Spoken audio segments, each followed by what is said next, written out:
we had that episode with Mike Kelly, and when he grew really fast as well. Different, type of, for you, growth can be just a handful of projects. For him, growth was like hundreds of projects each week, in terms of HVAC and refrigeration. And there's challenges with both. I think for him, capital was just a huge one. How are you approaching that challenge in terms of getting cash, relationship with banks, whatever it is? That's a great point, Khalil. Banks don't like to lend to small businesses. It's really Yeah. challenging, and that's a blanket statement, but in my experience, it's really tough. You have to have a 3-year track record. They want to see all this stuff, and then even then, sometimes they're like, "Well, we're just not sure yet." So we've established a new relationship with a bank here in town that is going really well, but it just takes time. One thing that I've done, we don't hold any debt.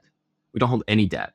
So I think the next step for us is we're going to probably take out a little bit of credit to really move the needle on the front end on marketing and sales, and really boost our swings at bat, or our at bats. I've got to jump in here and say this because Alex has probably the finest set of books of any contractor I've worked with. The thing that makes him so good is that you have work in process. We don't have to talk about it all the time. But if you don't have that and you're a contractor and there's any time involved and you get deposits and you pay money to subs, you really don't know where you are until you even all that out. Alex has the ability to do that. And it's really good. Now, why is that important? Number one, you do know if you're making a profit. Number two, you can have a booked 45% margin, but in reality, when all the bills come in and all the checks, the overruns come in, you have a 19% margin. You must know that, right? And the next thing is, we haven't really talked about this much, but when you have good books, it makes it possible to know what your working capital requirements are. And you do take deposits, which handles a lot of that. If you didn't have deposits, you'd need that credit line a year ago.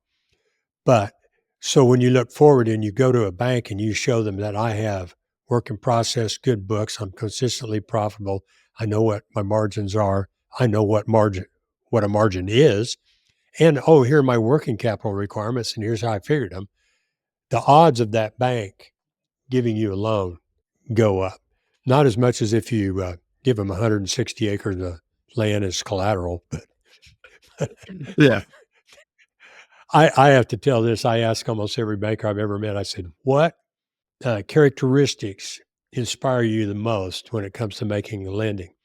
I've never had a banker say anything first other than character. Okay. Profitability, cash flow, and collateral. And I say they all say character, but it's collateral. Yes. Agreed. And cash flow. I mean, anyway, I love bankers, or at least a lot of bankers.